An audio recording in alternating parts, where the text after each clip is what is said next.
Hello সবাইকে, আমার পেজে আপনাদের সবাইকে ওয়েলকাম।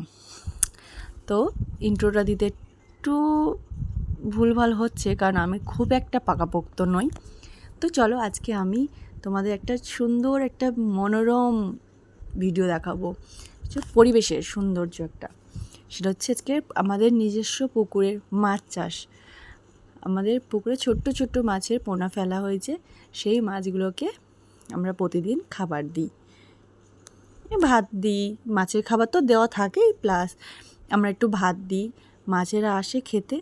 ওই যে দৃশ্যটা, ওটা দেখতে আমার ভীষণ ভালো লাগে। আমরা সবাই দেখি, যে যখন সময় পায় সে তখন মাছকে খাবার দিতে যায়, অ্যান্ড সে তখন ওই সুন্দর দৃশ্যগুলো উপভোগ করে।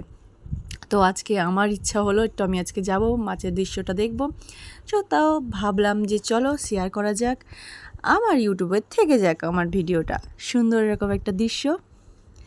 তো ওই জন্য আমি আজকে এলাম, আমি আর আমার মেয়ে এলাম মাছকে খাবার দিতে। আমার মেয়েও খুব পছন্দ করে, যে যখন আসে তার সাথে মেয়ে খাবার দিতে আসে। মাছেরা খেতে আসে ছোটো ছোটো করে, কি সুন্দর করে খায়, আর কত মাছ ওখানে জমা হয়।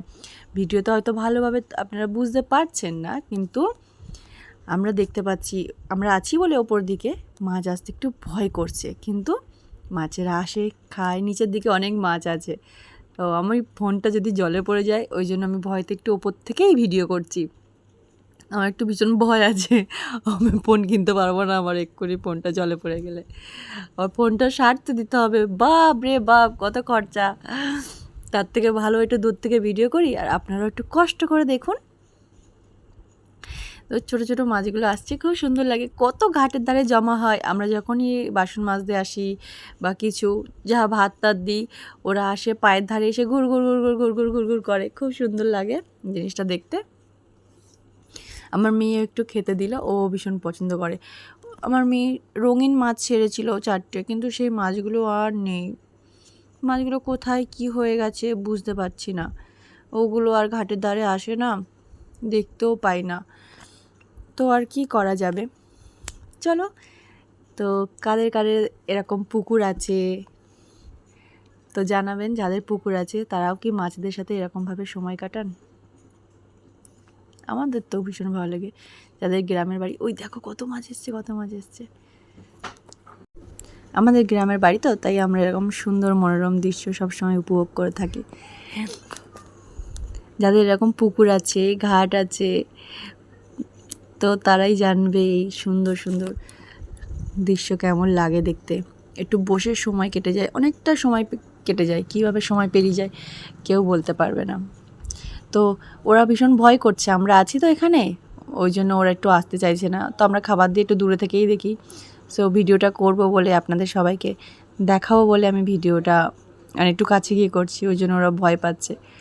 তাই জন্য আমি একটু ভাতগুলো একটু নিচের দিকে সরিয়ে দিচ্ছি, যাতে ওরা এসে ওদের একটু ভালো লাগে, ভয়টা কম পায়।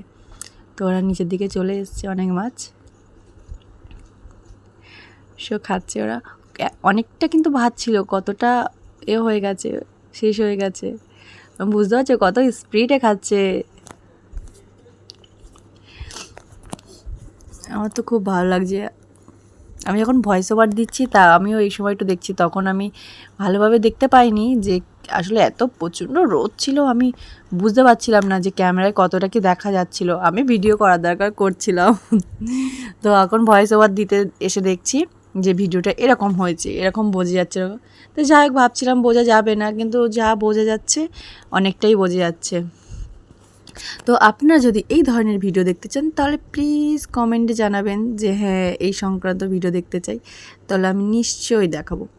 আর হ্যাঁ, আমাদের বাড়িতে কিন্তু কিছু রঙিন মাছ আছে, আমি সেগুলোর ভিডিও করিনি এখনও, কিন্তু খুব একটা বেশি নয়। গাপ্তি এগুলো আছে, কিন্তু দেখানো হয়নি।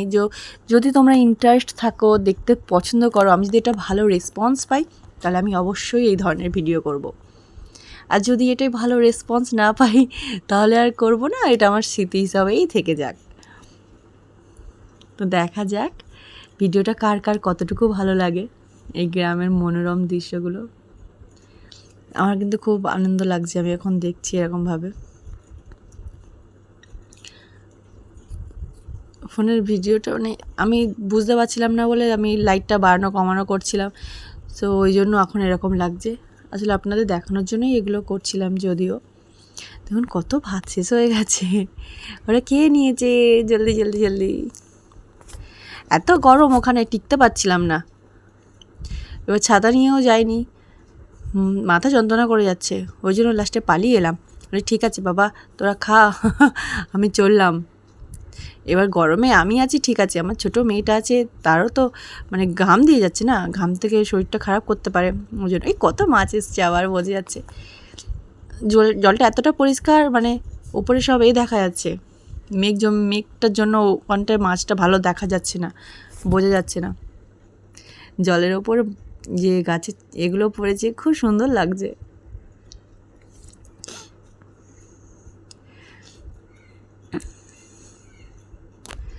আবার দুপুরে যখন আমরা খাওয়া দাওয়া করে যখন আবার বাসন নিয়ে যাব, আমরা তো আসলে ঘাটে বাসন মাজি, তো গ্রামের দিকগুলো সব চলতা হয়, তো তখন আবার গিয়ে ওদেরকে খেতে দেবো, তখন ওরা পায়ের ধারে আসবে, খুব সুন্দর লাগে, খুব মজা লাগে আমার। তো আজকে ভয়েস ওভার দিতে গিয়ে আমি কি একটু বেশিই বকছি নাকি বেশি এক্সাইটেড তো আমি জানি না, কিন্তু আমার ভালো লাগছে কথা বলতে, ভালো লাগছে বকতে। আমার ফোন, আমার ভিডিও, আমি একটু কথা বলতেই পারি, তো তাই না, এবার যে যেমনভাবে নেবে।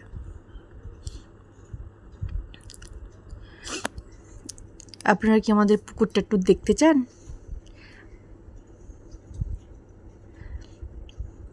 আসলে জায়গাটা খুবই সুন্দর, আমার তো ভীষণই পছন্দ হয়েছে। পুকুরটার মাঝখানে গাছ দিয়ে পুরোটা ঘেরা, খুব সুন্দর দৃশ্য। আমি দেখাবো কেমন লাগছে,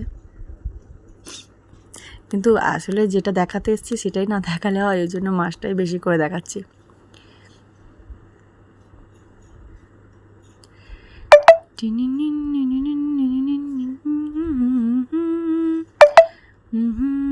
ওয়াও কত মাছ এসছে, সবাই তো আজ মাছ ভালোবাসে না। এদিকে কতগুলো ছোটো ছোটো মাছ আসছে, আমার মেয়ে বলছে মা ওই মাছগুলো কেন খাচ্ছে না, ওরা কেন খেতে আসছে না, ও আমাকে জিজ্ঞাসা করছে। ওই জন্য বলছে ওকে দেখাও না, ওটা দেখো, ওইদিকে দেখো। ওই জন্য ওইদিকে দেখছিলাম যে ওরা খেতে আসছিল না কেন। এদিকে অনেক মাছ চলে এসছে, এদিকেও আছে, মানে সবটা তো আর ক্যাপচার করা যাবে না বা বোঝা যাবে না বলে করি না, সামনেটুকু বোঝা যাচ্ছে বলে সামনেটুকুই করেছি। এরপর যদি কখনো কোনো ভিডিও করি তো একটু ভালো করে করবো, যাতে একটু বোঝা যায়, ঠিক আছে। আর অল্প ভাত আছে, ওগুলো হয়ে গেলেই শেষ। আমাদের পুকুরটা দেখো এমনি করা আছে, কী সুন্দর না, পুরোটা গাছ দিয়ে ঘেরা, সবুজে সবুজ, সবুজে সবুজ। যাদের গ্রামের বাড়ি তারা জানে এই পরিবেশের আলাদা একটা সৌন্দর্য আছে। আজকাল তো সবাই গাছ সব কেটে ফেলে না, কিন্তু আমার এরকম গাছপালা ভীষণ ভালো লাগে, গাছ দিয়ে ঘেরা সব কিছু, পুকুর বসে দেখতে ভালো লাগে, গাছগুলো যখন হাওয়া একটু নড়ে খুব ভালো লাগে। কিন্তু কত জল হয়ে গেছে, মাছগুলো বেরিয়ে যাওয়ার ভয় আছে, কারণ অল্প মানে ফাঁকা আছে না। আর একটু কয়েকদিন বৃষ্টি হলে 2-3 দিন যদি টানা বৃষ্টি হয়, আমাদের পুকুরটা মানে শেষ, ফিনিশ। যদি একটু কদিন বন্ধ যায় তাহলে একটু জলটা কমে গেলে পুকুরটা একটু ঠিক থাকবে। আগের বারে তো প্রচুর মাছ বেরিয়ে গেছিলো, এবারে দেখা যাক কী হয়। আগেরবারে বড় বড় মাছ ছিল, সেগুলো বেরিয়ে গেছে। এবারে তো পুকুরটা শুকনো করে ছোটো ছোটো মাছ ফেলা হয়েছে, ওই জন্য কষ্ট করে খাওয়া দাওয়া দিচ্ছি, খুব মায়া লাগবে যদি বেরিয়ে যায়। তো আমাদের পুকুরটা কেমন লাগলো। আর পানকৌড়িগুলো বসে না ছোটো ছোটো মাছগুলো সব খেয়ে নেয়, ওই জন্য ওই দড়ি দিয়ে ওরকমভাবে করে দিয়েছে যাতে মাছগুলো না পানকৌড়িগুলো খেতে পারে, ওই জন্য পুকুরটা ওরকমভাবে ঘেরা। যাদের পুকুর আছে তাদের তো বলার নয়। মাছগুলো কি সুন্দর ঝাঁকে ঝাঁকে আসছে, আবার ভয়তে একটুখানি খেতে না খেতেই ভয়তে দুম করে পালাচ্ছে। দারুণ লাগছে জিনিসটা, কিন্তু দেখতে যাই বলো। যাই হোক, আর কতক্ষণ বকবো, আর বকতে ভালো লাগছে না। এবার চলো টাটা, বাই বাই। এই ধরনের ভিডিও দেখতে চাইলে আমার ইউটিউবে সাবস্ক্রাইব করে রাখবেন, লাইক দেবেন, শেয়ার করে দেবেন ভিডিওটা। এই শেয়ার করে আর কি করবেন, কেই বা দেখবে, কোনো ব্যাপার নয়। আপনারা দেখছেন, আপনারাই দেখুন, কাউকে দেখাতে হবে না। যাই হোক, চলো বাই, টাটা।